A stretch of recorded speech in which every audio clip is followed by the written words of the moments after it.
My name is Jay Izaak. I'm 24, come from Atlanta, Georgia. Producer, musician, play about 2 instruments.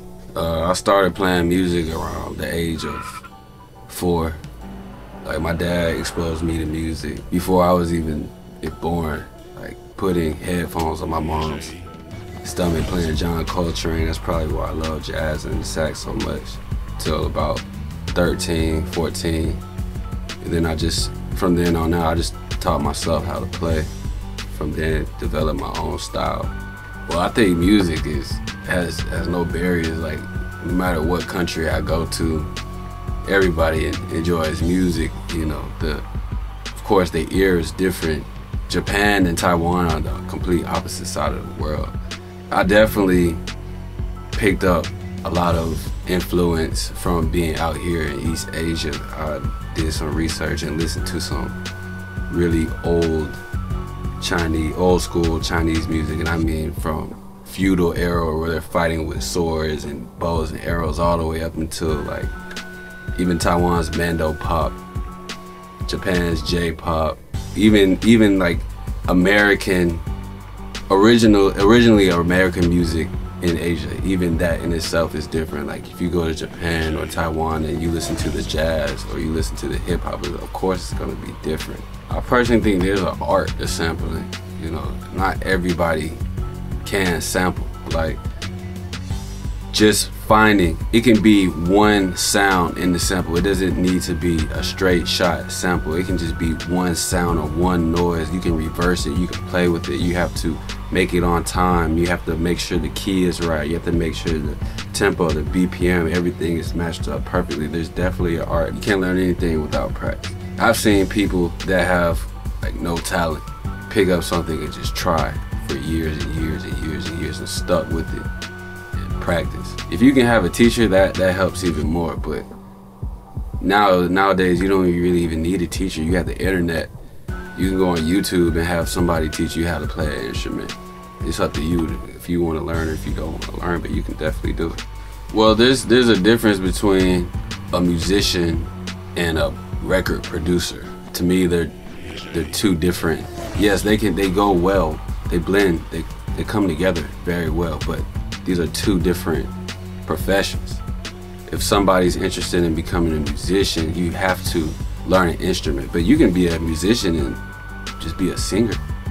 If you can sing, technically you're a musician as well. So record producer, I've met many people that cannot play a single instrument but still can create music.